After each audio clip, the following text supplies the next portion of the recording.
توبہ کا دروازہ دکھاتا ہے رمضان، صبر کی تلقین سکھاتا ہے رمضان، سچ ہے کہ مسلمان کو مومن بناتا ہے رمضان۔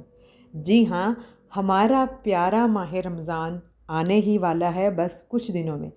تیاریاں آپ نے شروع کر دی ہوں گی، باقی تیاریاں کیا کرنی ہیں وہ میں آپ کو بتاتی ہوں، کیونکہ یہ ایسا مہینہ، ایسا پیارا مہینہ ہے جس میں شیطان جکڑ دیے جاتے ہیں اور فرشتے اتار دیے جاتے ہیں۔ ٹھیک ہے، سب سے پہلے تو اب آپ نے کرنا یہ ہے کہ ہر نماز کے بعد آپ نے یہ دعا مانگنی ہے کہ اللہ تعالیٰ یہ پیارا ماہ رمضان خیر و عافیت والا ہمارے ماں باپ، ہمارے بہن بھائی، ہمارے تمام مسلمانوں کو نصیب فرمائے اور ہمیں اس رمضان میں داخل فرمائے۔ چلیں جی، ویڈیو شروع کرتے ہیں۔ نمبر 1 ہے کہ اپنے کمرے کو صاف ستھرا کر لیں۔ وہ تو ویسے ہی ہم صفائی نصف ایمان ہے، وہ ہم ڈیلی کرتے ہیں، لیکن اب آپ رمضان کے استقبال کے لیے اس کو دوبارہ سے صاف کر لیں۔ اور نمبر 2 ہے اپنے کمرے میں، گھر میں ایک چھوٹا سا کونا عبادت کے لیے مختص کر لیں، اور جائے نماز اور قرآن مجید اور دینی کتب اس کونے میں سلیقے کے ساتھ باادب انداز میں رکھ دیں۔ نمبر 3 پہ ہے ایک ڈبہ بنا لیں، اس کا نام رمضان سیونگ رکھیں اور روزانہ صدقہ خیرات اس میں ڈالتے جائیں اور ان پیسوں کو نیکی کے کاموں میں صرف کریں، نیکی کے کاموں میں خرچ کریں۔ اگر اسی دوران آپ کو پیسے جمع کرتے ہوئے کوئی آ جائے تو اس کو آپ دے سکتے ہیں، آپ نے یہ نہیں کرنا کہ اور جمع ہو جائیں تو ہی میں اس کو کسی کو دوں گا یا دوں گی، ٹھیک ہے۔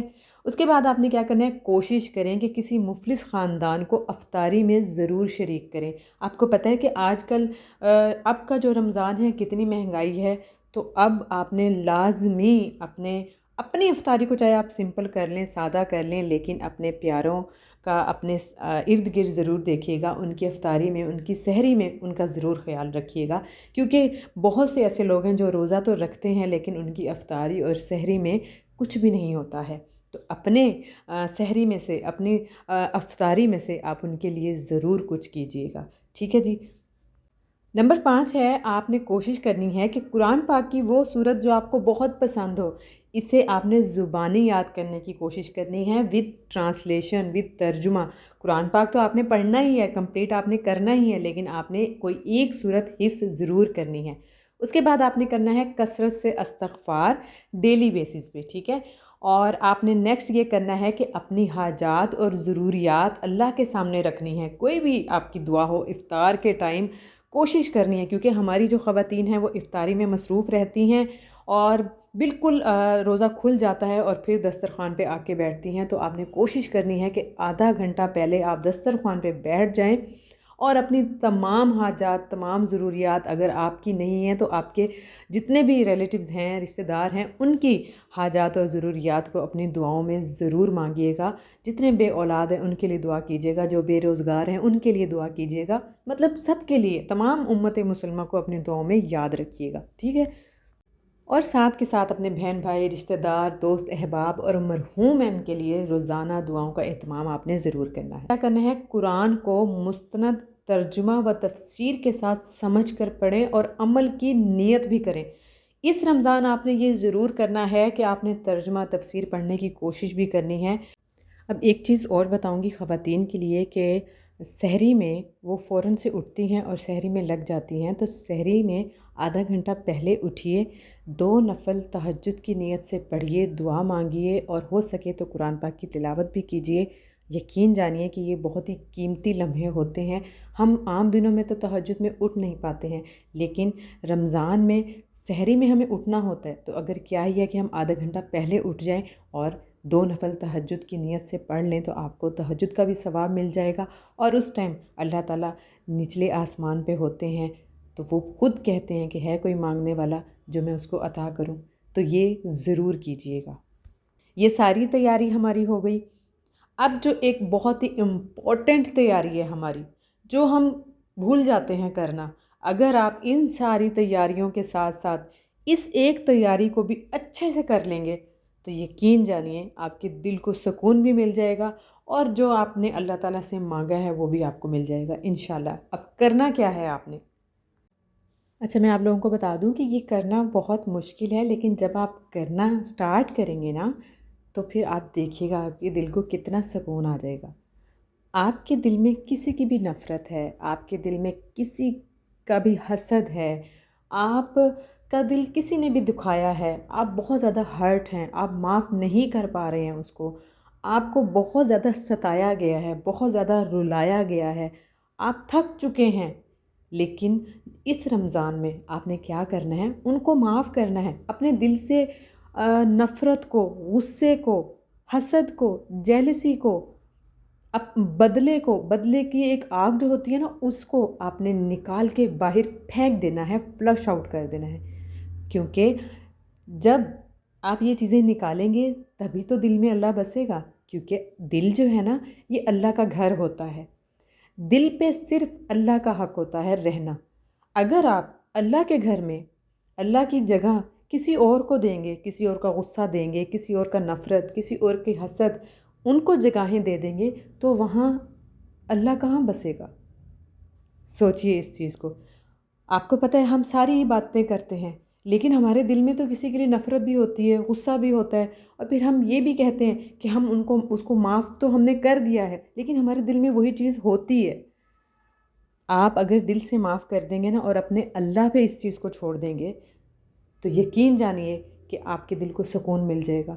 آپ کو پتہ ہے دنیا تو فانی ہے، ہر چیز کا حساب ہونا ہے، چاہے آپ کا دل کسی نے دکھایا ہے، آپ کو ہرٹ کیا ہے، ہر چیز کا حساب ہوگا، لیکن آپ اپنا دل صاف کریں نا، آپ اپنے دل سے ہر چیز کو نکال کے صرف اللہ سے محبت کریں، صرف اللہ کی عبادت کریں، صرف اللہ سے مدد مانگیں، صرف اللہ کو خوش کرنے کے لیے اگر آپ یہ سب کریں گے نا، یقین جانیے کہ آپ کو یہ چیزیں اتنی سی معمولی سے بھی معمولی نظر آئیں گی۔ ایک دفعہ کر کے دیکھیے، آپ خود سوچیں گے کہ ہمارے دل پہ اتنا جو بوجھ تھا یہ اتار پھینکیں، اس میں صرف اللہ کو بسائیں، اللہ تعالیٰ آپ کے سارے کام، سارے راستے سیدھے کرتا جائے گا۔ آپ یقین جانیے کہ جس دل میں حسد ہوتا ہے، نفرت ہوتی ہے، غصہ ہوتا ہے، تو وہ عبادت بھی کسی کام کی نہیں ہوتی ہے۔ تو اس رمضان میں سب سے پہلے یہ کام کیجئے، سب سے امپورٹنٹ کام یہی ہے کہ آپ پہلے اپنے دل کی صفائی کیجئے، اپنے دل سے سارا میل کچیل نکال کے پھینک دیجئے، اور اس میں صرف اللہ کی رضا، اللہ کی محبت کو ڈالیے۔ کو جو حقیقی خوشی ملے گی اس رمضان کی، اللہ کی محبت کی، وہ آپ کو کبھی نہیں ملی ہوگی۔ آپ کو پتہ ہے جب ہم کسی سے سچی محبت کرتے ہیں تو چاہے پھر اس کو پانے کے لیے ہمیں کوئی کتنی ہی باتیں سناتا ہے، کتنی ہی نفرت دکھاتا ہے، چاہے ہمیں کوئی کتنی ہی مشکلات آتی ہیں، ہم اس محبت کو حاصل کرنے کے لیے سب برداشت کرتے ہیں۔ تو کیا اللہ کی محبت ان سب چیزوں سے اوپر نہیں ہے؟ اللہ کی محبت حاصل کرنے کے لیے کیا ہم ان چند لوگوں کی چند دکھی باتیں یا چند حملے یا چند دل دکھانے والی باتیں یا ہرٹ کرنا، کیا ہم یہ برداشت نہیں کر سکتے؟ کیا ہم درگزر نہیں کر سکتے؟ کیا ہمارے دل میں اللہ کی اتنی محبت نہیں ہونی چاہیے کہ یہ چیزیں ہمیں بالکل معمولی سی لگیں؟ میں یہ نہیں کہتی کہ ہم لوگ مضبوط ہیں، نہیں، ہم کمزور ہیں، ہم بہت زیادہ کمزور ہیں، ہمارا نفس بھی کمزور ہے، لیکن جب ہم دنیا کی محبت میں اس حد تک چلے جاتے ہیں، ہر تکلیفیں برداشت کر لیتے ہیں اپنی دنیاوی محبت کو حاصل کرنے کے لیے، تو کیا اللہ کی محبت ہمارے دل میں اتنی مضبوط نہیں ہونی چاہیے کہ ہم پوری دنیا سے اللہ کی خاطر لڑ جائیں؟ تو جائے نماز پہ بیٹھیے اور اپنے اللہ سے کہیے، کیونکہ پتہ ہے جب لوگ ہمیں تکلیف دیتے ہیں یا دکھ دیتے ہیں تو یہ بھی اللہ کی طرف سے آزمائش ہوتی ہے نا، کہ میرا بندہ کیا کرتا ہے، کیونکہ اللہ تو اسی کو توڑتا ہے جس کو اللہ اپنی محبت سے جوڑنا چاہتا ہے۔ تو یہ تھی آج کی ویڈیو۔ کوشش کیجئے کہ پہلے اپنا دل صاف کیجئے اور پھر رمضان کی اچھے سے تیاری کیجئے۔ اللہ سے دعا ہے کہ اللہ تعالیٰ یہ ماہ رمضان ہم سب کے لیے ایسا باعمل بنا دے کہ ہم پورا سال اللہ کو ہی مناتے رہیں، اللہ کی ہی بتائی ہوئی باتوں پر عمل کرتے رہیں، اور ایسی نماز ہماری پورے سال ہو جائے آنے والی زندگی میں بھی کہ ہمارا پورا سال ماہ رمضان بن جائے، پورا سال ہم پہ اللہ اپنی رحمتیں برساتا رہے۔ آمین۔ خوش رہیے، خوشیاں بانٹیے، اپنے دل کو خوش رکھیے، معاف کر کے، درگزر کر کے، خود بدلہ لینے والے نہ بن جائیں۔ اللہ نے حساب کا دن رکھا ہے، اس پہ چھوڑ دیجیے، وہ ایک ایک رائی کا بھی حساب لے لے گا۔ آپ اپنی لائف کو اس طرح سے جیے جس طرح اللہ تعالیٰ نے ہمیں جینے کا ہنر سکھایا ہے، ٹھیک ہے؟ قرآن پاک سے مدد لیجئے اور اس کے مطابق اپنی لائف کو انجوائے کیجئے۔ ویڈیو کا اینڈ کرتی ہوں اس دعا سے، ہمیں بھی حج ہوگا نصیب ایک روز، ہمیں بھی حج ہوگا نصیب ایک روز، ہم بھی غلاف کعبہ پکڑیں گے، یہ دنیا بھول جائیں گے انشاءاللہ۔ تو اگر یہ ویڈیو آپ کو اچھی لگی ہے تو ایک لائک دے دیجئے اور چینل پہ نیو ہیں تو سبسکرائب کر دیجئے۔ ملتے ہیں نیکسٹ ویڈیو میں، اللہ حافظ۔